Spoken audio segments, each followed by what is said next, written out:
The forgotten mining station Xylos hung, like a tarnished pendant against the black void, orbiting a feeble star that barely illuminated its barren surface.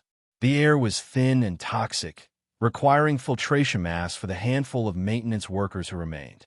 Most systems ran automatically now, mining operations continuing by rote, while corporate headquarters waited for the last dregs of valuable minerals to be extracted before abandoning the station entirely.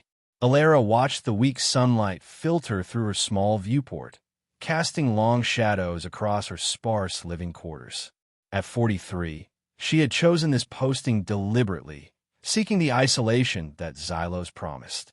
The station was where corporates sent those with expiring contracts or those they wanted to forget. People like her. She ran her hand through her short, graying hair and checked the environmental systems on her tablet, all functioning within acceptable parameters. Not optimal, never optimal on Xylos, but enough to keep breathing. The distant rumble of the primary extraction machinery vibrated through the metal floors, a constant reminder of the station's singular purpose. 15 years ago, she would have never imagined herself here. Back then, she had been chief environmental engineer on the colony ship Artemis, with a husband and daughter who looked at her with pride. Before the corporate-mandated shortcuts, before the life support failure in Sector 7, before the inquiry that cleared the corporation of all responsibility while quietly ending her career trajectory. Xylos had been her choice, as much as any choice remained to her. Here, she could disappear. Here, she could serve out her contract maintaining environmental systems without the burden of human interaction. The other 5 maintenance workers respected her silence, their own reasons for accepting this posting creating an unspoken bond of mutual disinterest. Outside her window, the magnetic storm was finally subsiding. These storms were frequent on Xylos, cutting communications for days and battering the exterior environmental units. She sighed, knowing what this meant, a surface excursion to check the damage to the peripheral air filtration systems. Alara methodically donned her environmental suit. The old fabric was patched in several places, but still reliable. She checked the oxygen levels, 8 hours worth, more than enough for the inspection. After securing her toolkit to her belt, she made her way through the empty corridors to the airlock. The surface of Xylos greeted her with its familiar desolation. Dark, igneous rocks stretched toward the horizon, interrupted only by the metal structures of extraction equipment and environmental controls. Her boots crunched on the gravel as she made her way toward Filtration Unit 17, which sensors indicated had sustained damage during the storm. The damage was worse than the sensors had reported. The main processing unit had been nearly crushed by a fallen support strut, likely weakened by years of corrosion and finally toppled by the storm. Alara knelt beside it, assessing what could be salvaged. This would require several hours of work and parts she wasn't sure she had in stock. She was about to begin disconnecting the damaged components when a flicker of light caught her eye. It came from beyond the small ridge, near one of the dormant sulfur vents that dotted this region of Xylos. Intrigued, anything unusual on Xylos was worth investigating. She rose and moved toward it cautiously. Beyond the ridge, partially hidden in the shadow of a large rock formation, lay a figure. Alara froze, her breath catching. The form was vaguely humanoid, but clearly not human.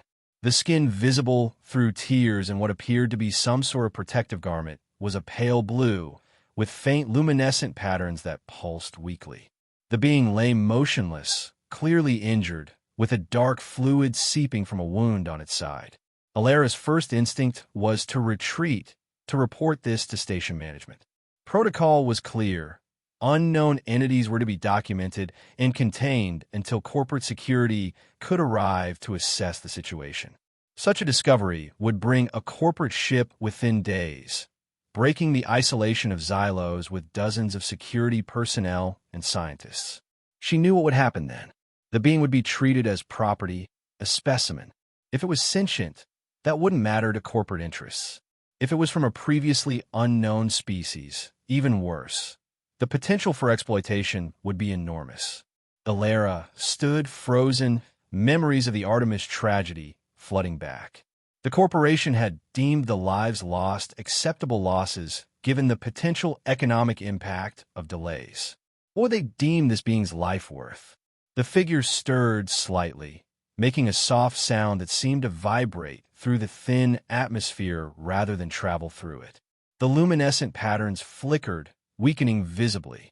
Something broke inside Alara's carefully constructed wall of indifference. Without further hesitation, she knelt beside the being. Up close, she could see that its features were delicate, almost ethereal. Its face, while alien, had a certain symmetry that was not unpleasant to human eyes. Two large, almond-shaped eyes, currently closed, a small protrusion where a nose might be on a human, and a lipless mouth. The luminescent patterns were more evident now, tracing across its skin like living circuitry. The wound looked serious, but not immediately fatal. The being needed medical attention, shelter, and safety, none of which it would receive if corporate knew of its existence. Alara made her decision. She would need to work quickly. Removing her emergency thermal blanket from her pack, she carefully wrapped it around the injured alien. It was lighter than expected, despite being roughly her height. With effort, she lifted it into her arms, grateful for the reduced gravity of Xylos. "I don't know if you can understand me," she whispered, though she knew the sound wouldn't carry through her helmet. "But I'm going to help you. I just hope I'm not making a terrible mistake." The return journey to the station was arduous. She had to avoid the security cameras that monitored the main entrance points. Instead, she took a circuitous route to a maintenance airlock that she knew was only checked during quarterly inspections. Once inside, she faced an even greater challenge, reaching her quarters without being seen. Fortunately, the maintenance level was usually deserted this time of shift cycle, and her quarters were located at the far end, away from the common areas. When they finally reached her small apartment, Alara placed the being gently on her bed. It had remained unconscious throughout the journey, its breathing shallow but steady. Now that they were in better light, she could see more details. The protective garment it wore seemed to be made of a material she couldn't identify, something between fabric and metal, with properties of both. Its hands had only 4 digits each, longer and more slender than human fingers. The patterns on its skin fluctuated slowly, like pulses of energy flowing just beneath the surface. Alara removed her helmet and gloves, then hesitated. She knew basic human first aid, but had no idea how to treat an alien life form. Its biology, its needs, everything about it was unknown. "Start with the basics," she told herself. "Assess the wound, clean it, and stop the bleeding." She gathered her limited medical supplies, a first aid kit, some cleaning solutions she used for the environmental systems that she hoped weren't toxic to the being, and clean fabric for bandages. With gentle hands, she removed the torn garment from around the wound. The cut was approximately 6 inches long, relatively clean, as if caused by something sharp rather than a tear. The fluid seeping from it was indeed blood-like, though darker and more viscous than human blood. As she cleaned the wound, the being's eyes suddenly opened. Alara gasped and stumbled back. The eyes were unlike anything she'd ever seen, mostly pupil, like dark pools with faint rings of silver around them. They fixed on her with unmistakable intelligence and fear. The being tried to move away, its patterns flaring brightly in what Alara instinctively recognized as alarm. It made a series of musical sounds, rising in pitch. "It's okay," Alara said, holding up her hands in what she hoped was a universal gesture of peace. "I'm trying to help you. You're injured." The alien continued its retreat until its back pressed against the wall. Its gaze darted around the room, taking in the unfamiliar surroundings, then returned to Alara. Slowly, Alara pointed to the wound, then to her medical supplies, and then made a wrapping motion around her own side. The being watched her intently, its luminescent patterns shifting from the bright, jagged patterns of alarm to something softer, more undulating. After a tense moment, it relaxed slightly and touched its wound, wincing visibly. Then, cautiously, it moved back toward Alara, extending its injured side toward her in what seemed like permission. Relief flooded through her. "Thank you," she said, though she knew words meant nothing to the being. She resumed cleaning the wound, working as gently as possible. The alien watched her every move but remained still. When she finished bandaging the wound, she offered the being water. It examined the cup cautiously, then took a small sip. Its reaction was impossible to read, but it drank the entire cup, suggesting at least compatibility with water. Food would be more challenging. Alara had a small supply of synthetic protein rations, the standard fare on Xylos. She offered a piece to the alien, who examined it thoroughly before placing it against the area where a nose would be on a human face. After what seemed like smelling it, the being took a tiny bite. It didn't seem displeased, taking another, larger bite soon after. Over the next few hours, Alara worked on securing her quarters. She covered the viewport with an opaque filter normally used during sleep cycles and disabled the routine maintenance check that would automatically report any unusual power or oxygen consumption.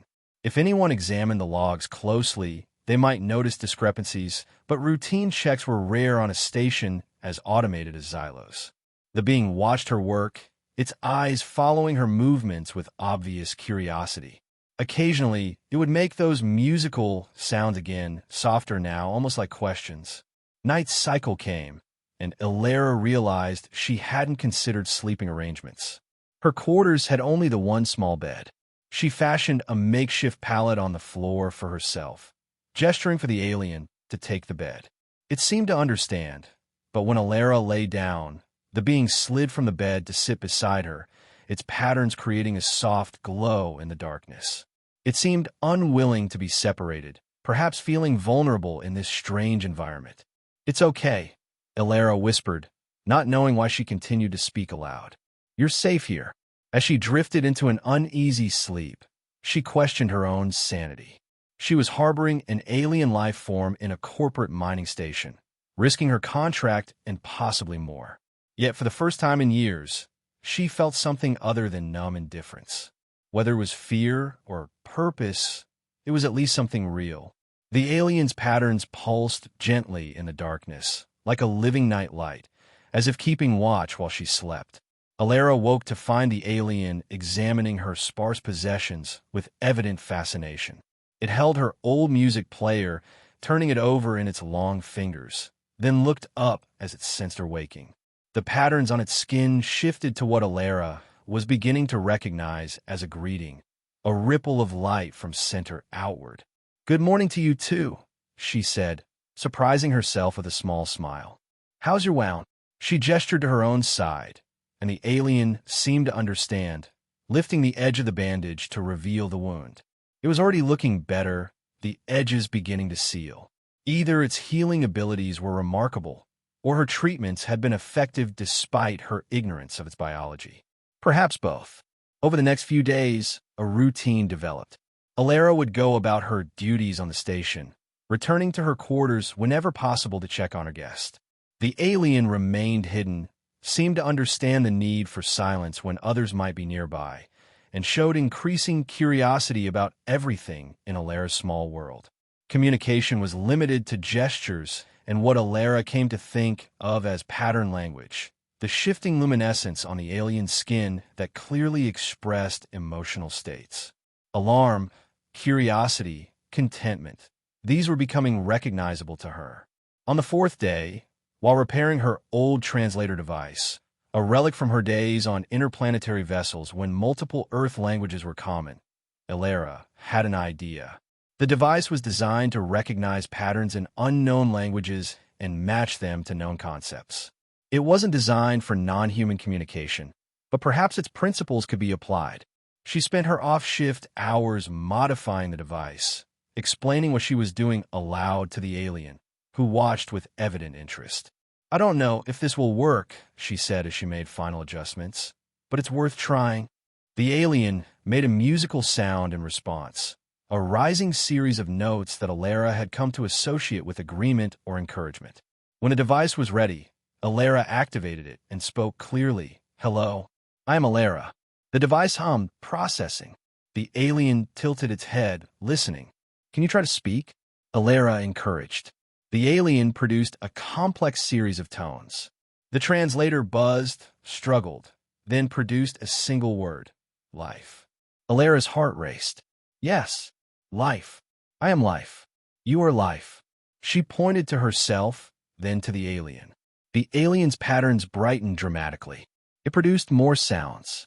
Home, the translator managed. Lost. Stars. Over the next hours, through patient repetition and many errors, a rudimentary communication developed.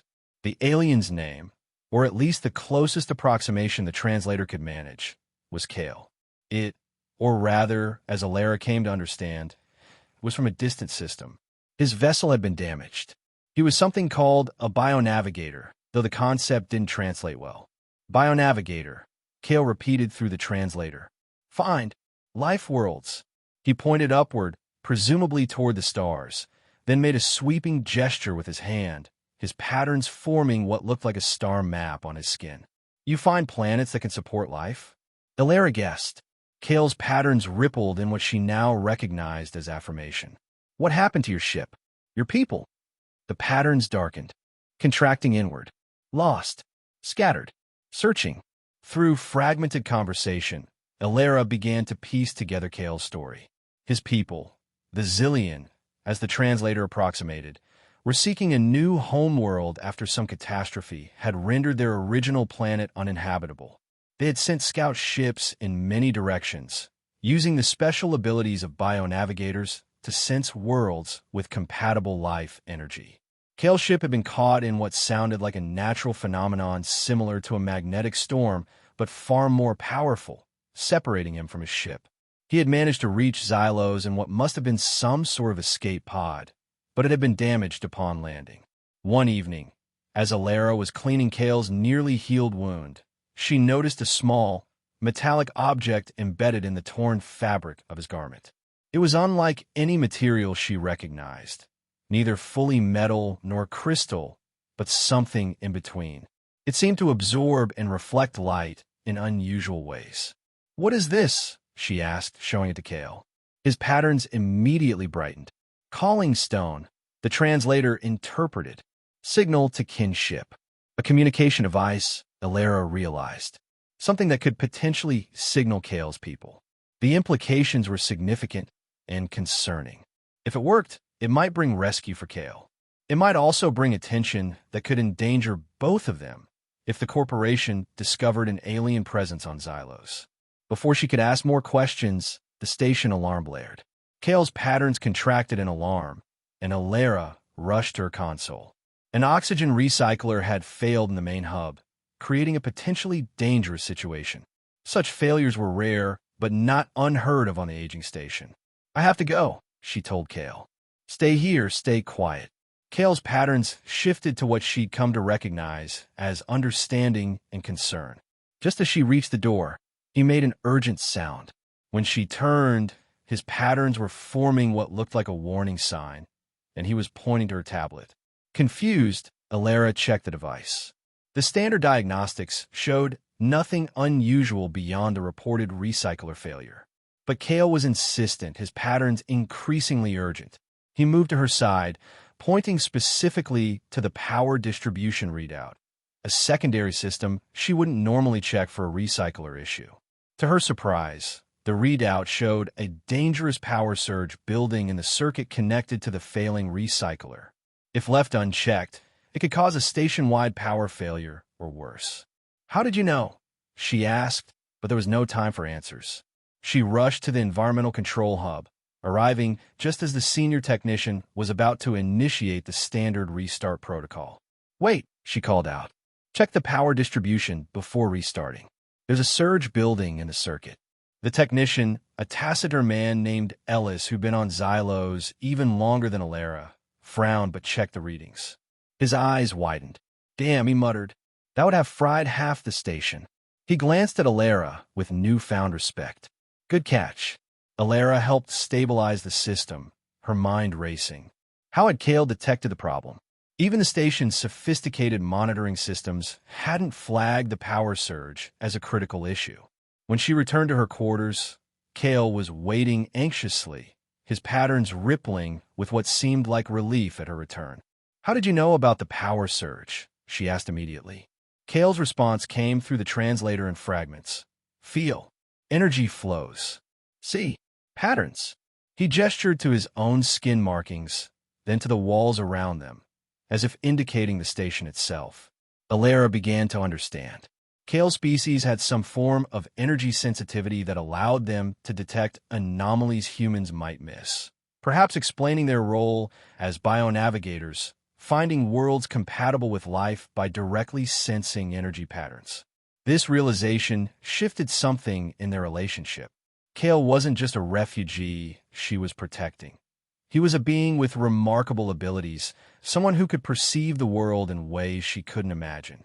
And he had used those abilities to potentially save the station and her. In the days that followed, a new dynamic emerged. Kale began to help Alara with her work in subtle ways that wouldn't reveal his presence. Before she left for her shifts, he would indicate potential issues she might encounter, using simple gestures and pattern language that she was becoming increasingly adept at reading.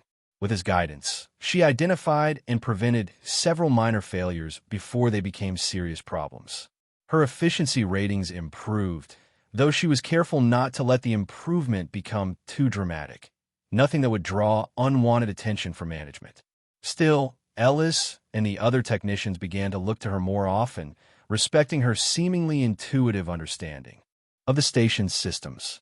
One evening, after a particularly long shift dealing with a filtration issue, Alara returned to her quarters with a mild fever. The atmospheric contamination she'd been exposed to while repairing the system had overwhelmed her protective gear, leaving her dizzy and nauseated. Kale's patterns shifted to what she now recognized as concern as soon as she entered. He moved to her side, guiding her to the bed with gentle hands. Then, to her astonishment, he placed his long fingers on her temples. The patterns on his skin began to glow more intensely, and a gentle warmth spread from his touch through her body. The sensation was unlike anything she'd experienced, like sunlight flowing through her veins, seeking out the toxins and neutralizing them. Within minutes, her fever had subsided, and the nausea was gone. "What did you do?" she asked, amazed. "Life energy," came the translated response. "Share. Balance." That night, as Alara lay on her pallet with Kale sitting nearby, as had become their custom, she found herself speaking of things she had never shared with anyone on Xylos. She told him about the Artemis disaster, about her husband and daughter, about the inquiry that had absolved the corporation while leaving her to carry the burden of guilt. Kale listened silently, his patterns shifting in sympathy. Though the translator couldn't capture much of his response, his gentle touch on her hand conveyed understanding beyond words. "I came here to disappear," she concluded, "to serve out my contract in isolation. I never expected you." Kale's patterns formed a complex, beautiful swirl that the translator couldn't interpret. But somehow Alara understood the meaning. Neither did I, but I am grateful for it. The next day marked a turning point. As Alara prepared for her shift, Kale approached her with a metallic object, the calling stone, in his hand. He placed it near her tablet, which was connected to a small power cell. Immediately, the stone began to emit a faint humming sound, and its surface shimmered with energy. The translator struggled with Kale's explanation, but Alara gathered that the stone was attempting to activate, to send a signal to his people. It needed more power than it could currently access. Alara hesitated. Helping Kale contact his people would mean risking discovery. If a Zillion ship approached Xylos, the station's sensors would detect it. Corporate would investigate. Yet looking at Kale, at the hope evident in his patterns, she couldn't refuse. He had done so much for her, had brought purpose back to her life. She owed him this chance to reunite with his kind. "I'll help," she said finally, "but we need to be careful. Very careful." Over the next few days, Alara scavenged parts from rarely used sections of the station, building a small power amplifier that could charge the calling stone without creating a surge that would register on the station's monitoring systems. It was delicate work, requiring precision and knowledge of the station's power grid that only her years of experience could provide. Kale worked alongside her, his sensitive awareness of energy flows proving invaluable.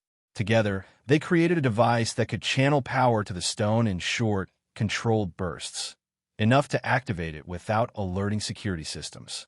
When the amplifier was complete, they connected the calling stone. Kale placed his hands around it, his patterns flowing into the stone in a mesmerizing display of light and energy. The stone hummed, vibrating with increasing intensity, then emitted a pulse of energy so subtle Alara barely perceived it. But Kale's reaction, a brilliant flare of patterns across his skin, told her it had worked. Signal sent, the translator confirmed. Now, wait. They had no way of knowing if the signal had been received or how long it might take for a response. Days passed in a strange mixture of hope and anxiety. Alara continued her duties, now with the added stress of watching for any sign of an approaching vessel or unusual communications. Kale seemed more at peace than ever, his patterns frequently forming what Alara had come to recognize as expressions of gratitude and affection. He no longer retreated to the bed at night, but stayed near her pallet, his presence a comfort rather than an intrusion. On the 7th day after sending the signal, Alara was woken by an urgent station-wide alert.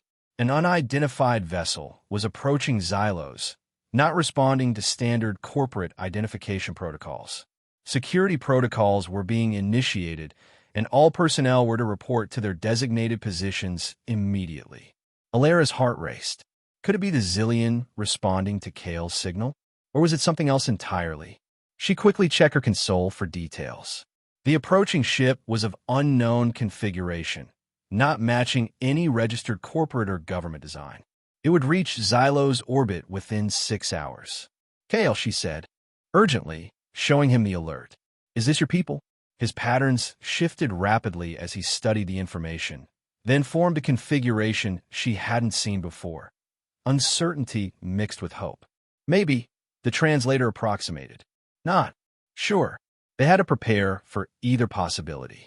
If it was the Zillion, Alara needed to find a way to help Kale reach them without being discovered. If it wasn't, they both needed to remain hidden until the situation resolved. Alara reported to her assigned station as required, but kept her communications channel open to her quarters, where Kale could send a simple alert if needed. The tension on the station was palpable. The 6 maintenance workers, normally spread out and solitary, were now gathered in the central hub, watching as Ellis coordinated with corporate headquarters. They're sending a security team, Ellis announced after a lengthy communication. ETA is 30 hours. Until then, we maintain normal operations and continue monitoring the approaching vessel. Alara's mind raced. 30 hours before a corporate security team arrived, heavily armed and with orders to protect corporate assets at all costs. If the approaching ship was indeed Zillion, contact needed to happen before then. When she returned to her quarters during a scheduled break, Kale was agitated. His patterns were forming what she now recognized as urgent warnings. Not kinship, the translator conveyed. Different, dangerous. Alara checked her console again. The approaching vessel had changed course slightly, now heading directly for the station rather than establishing a standard orbit. Its configuration, now more clearly visible on scans, revealed what appeared to be weapon systems. Pirates, Alara realized aloud. The mining frontiers occasionally attracted opportunists looking to steal refined materials or equipment. A small, undermanned station like Xylos would be an easy target. She had to warn the others. But as she turned to leave, Kale caught her arm, his patterns forming a clear message of caution and what seemed to be a plan. Through painstaking translation and gestures, Kale communicated his idea. The approaching ship's energy signature, which he could somehow sense even from the limited data on Alara's console, had vulnerabilities. With the right frequency of energy pulse, something he could generate with help from the calling stone and Alara's amplifier, they might be able to disrupt the ship's systems temporarily, giving the station time to prepare or possibly even forcing the pirates to retreat. It was risky. Using the amplifier at the required power level would certainly be detected by station systems. Alara would be questioned, possibly disciplined. But the alternative could be worse. Pirates were not known for their mercy toward station personnel who might witness their activities. Let's do it, she decided.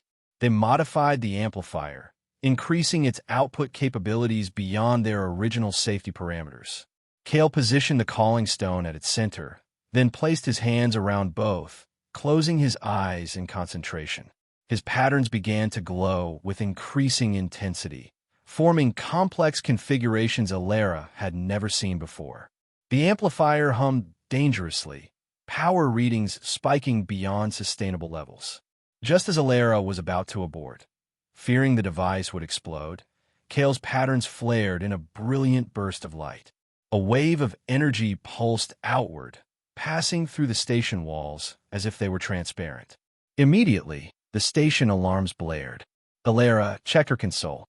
The pirate vessel's approach had suddenly become erratic, its systems apparently malfunctioning. It was veering away from the station, its weapons systems offline. But another alert caught her attention. A security breach had been detected in Residential Section 3, her section. Power anomalies were registering, and security protocols were activating. A drone was being dispatched to investigate. "We have to go," Alara said urgently. "They'll find us here." Kale nodded, quickly gathering the calling stone while Alara packed a small bag with essentials. They had discussed emergency plans before, though neither had expected to implement them so soon.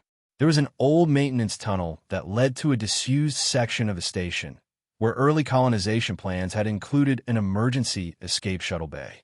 The shuttles had long since been repurposed, but Alara had discovered one old vessel still intact, though decommissioned.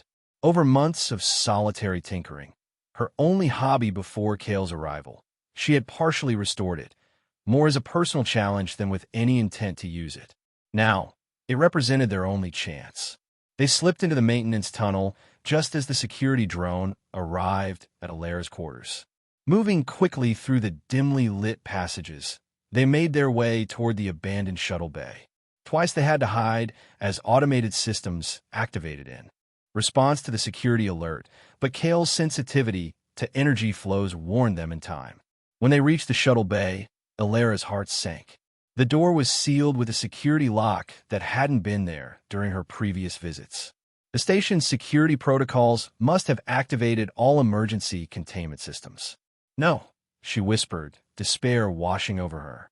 They were trapped, with security forces likely already tracking them through the station. Kale placed a gentle hand on her shoulder, then moved to the security panel. Placing his palm against it, he closed his eyes, his patterns shifting to a deep, concentrated glow. The panel sparked, circuits overloading as Kale somehow channeled energy through it in ways it wasn't designed to handle. With a final surge, the lock disengaged and the door slid open. The shuttle waited inside, dusty and outdated but intact. Alara rushed to the controls, beginning the startup sequence she had rehearsed mentally but never actually performed. Kale moved through the small craft, his patterns shifting as he sensed the energy flows, occasionally touching panels or connections as if strengthening them through some unseen means. The shuttle's engines sputtered to life just as the station's internal communications system announced a station-wide lockdown. All personnel were ordered to secure positions. Unauthorized movement would be met with security measures. Through the small viewport, Alara could see security drones converging on the shuttle bay. They had minutes, maybe seconds. "Hold on," she told Kale as she initiated the launch sequence. The bay doors began to open, responding to the shuttle's automated systems rather than station control. Alara guided the shuttle forward on its ancient thrusters, feeling the craft shudder beneath her hands.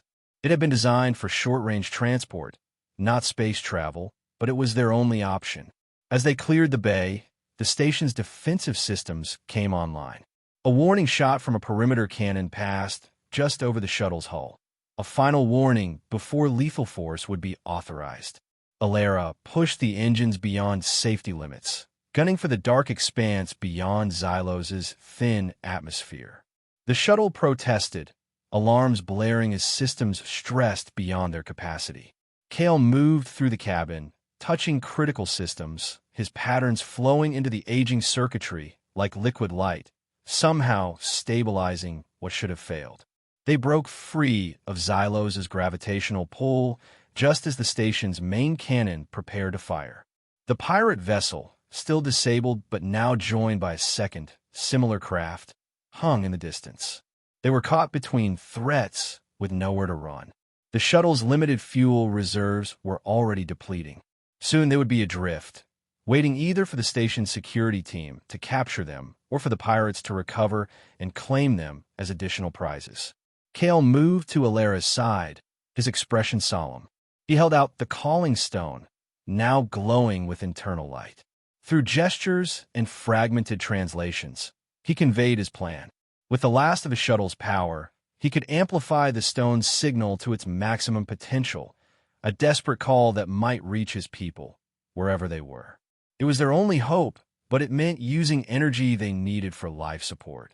If the signal failed, they would die in the cold emptiness of space. Alara looked into Kale's silver-ringed eyes and nodded. They had come too far to surrender now. Together, they channeled the shuttle's remaining power into the calling stone. Kale held it between his palms, his entire body becoming a conduit as patterns of light flowed from his skin into the stone. It pulsed, brighter and brighter, until Alara had to shield her eyes. Then, with a final surge that plunged the shuttle into darkness, the stone released its energy in a wave that seemed to distort the very fabric of space around them. In the sudden silence, illuminated only by the faint glow of Kale's patterns, they waited. The shuttle drifted, its systems dormant.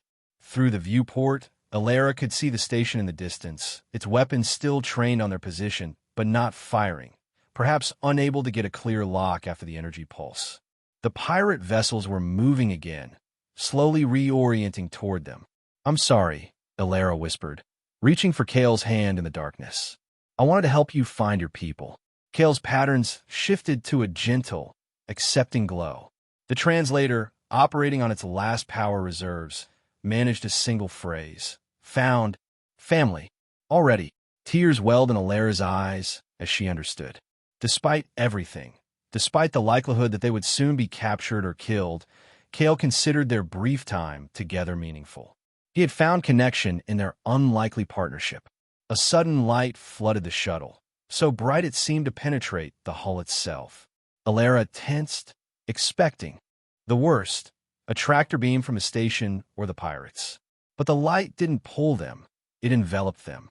And through the viewport, a new shape appeared, a massive vessel unlike anything Alara had ever seen. Its design was organic, flowing rather than angular, with sections that seemed to pulse with the same bioluminescence as Kale's skin patterns. "Kinship," the translator managed before failing completely. Kale's patterns exploded in joy, forming complex, beautiful configurations that needed no translation.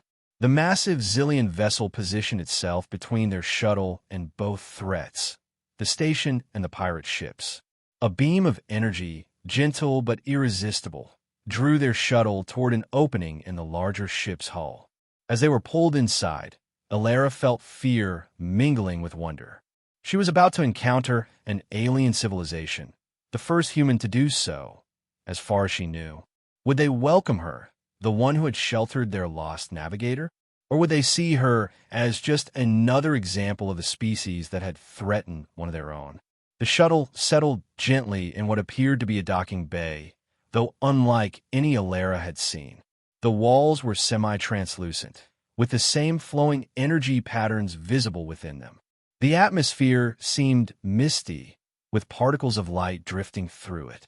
The shuttle door opened, and Kale stepped out first, his patterns communicating with the surrounding environment in what Alara realized was a form of language far more complex than what her translator had been able to capture.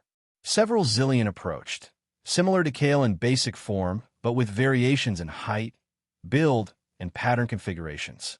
Alara hesitated at the shuttle door, suddenly acutely aware of being the alien in this scenario. But Kale turned back, extending his hand to her in a clearly human gesture he must have learned from her. His expression and patterns conveyed reassurance and welcome. Taking a deep breath, Alara took his hand and stepped into the Zillion ship. The atmosphere was breathable, though richer and more humid than she was accustomed to. The gravity was slightly lighter than Earth standard. But most striking was the sense of life that permeated everything. The walls themselves seemed to pulse with energy, as if the entire ship were a living organism. The Zillion gathered around them, their patterns shifting in what seemed like a mixture of curiosity, concern, and welcome. One stepped forward, taller than the others, with patterns that seemed more complex and luminous. This one carried what looked like an advanced version of the calling stone, which it held out toward Alara. When it spoke, the stone translated in a voice much clearer than her makeshift device had managed. "We greet the one who sheltered our navigator. You have our deepest gratitude." Alara found herself unable to speak for a moment, overwhelmed by the situation. Finally, she managed. "Kale needed help. I couldn't. I wouldn't leave him to suffer." The stone translated her words, and the gathered Zillion's patterns shifted in a wave of what seemed like approval. "Such compassion is rare and precious," the leader responded. "You risked much to protect one not of your kind." Before Alara could respond, ship-wide alerts sounded, musical rather than the harsh alarm she was accustomed to, but clearly signaling danger. The leader turned, consulting with others through their pattern language. "The human station has launched pursuit craft," the translator conveyed, "and the raider vessels approach with weapons active. We must depart this system." Alara felt a sudden pang of realization. She had left everything behind, not that there was much to leave, and was now aboard an alien vessel about to leave the system. She would be the first human to travel beyond known space with an alien species. The thought was both terrifying and exhilarating. The leader seemed to sense her conflict. "You may return to your people if you wish. We can provide a vessel that would ensure your safe arrival." It was a generous offer, one that acknowledged her potential desire to remain with her own kind. But what waited for her there? At best, endless questioning by corporate security about her interaction with an alien species. At worst, charges of treason for helping Kale escape and for damaging corporate property.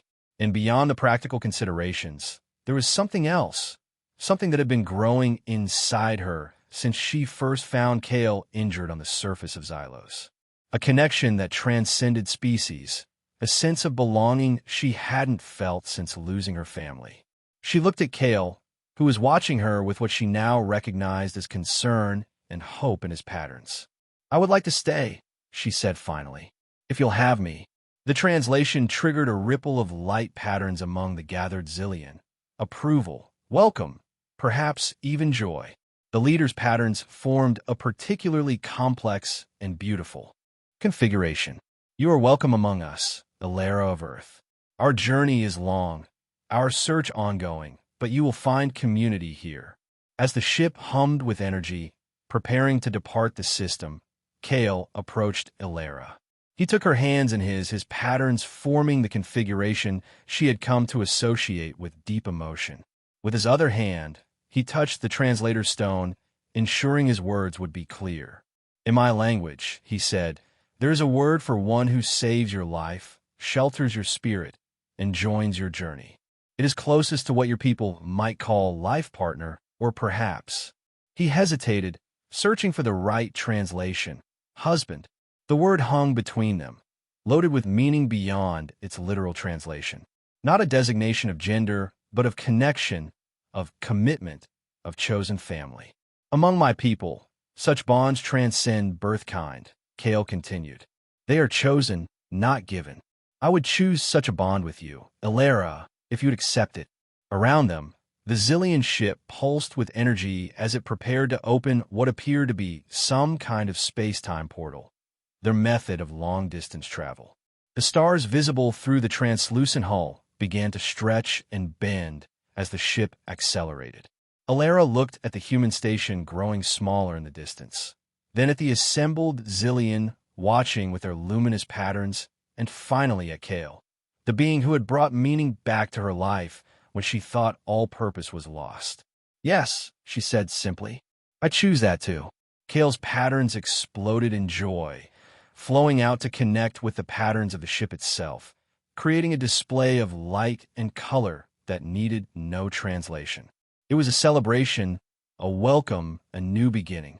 As the ship entered the portal, leaving the Xylos system and human space behind, Alara felt a weight lifting from her soul. Ahead lay uncertainty, adventure, and a new life among the stars. But most importantly, she was no longer alone. The last thing she saw before the portal closed behind them was the distant flare of the aging star that had illuminated her years of isolation on Xylos. It seemed to pulse once, like a farewell, before being replaced by the swirling energies of interstellar travel and the warm, living light of her new home among the Zillion. Kale stood beside her, his patterns harmonizing with the energy flows of the ship, his hand still holding hers as they ventured together into the unknown.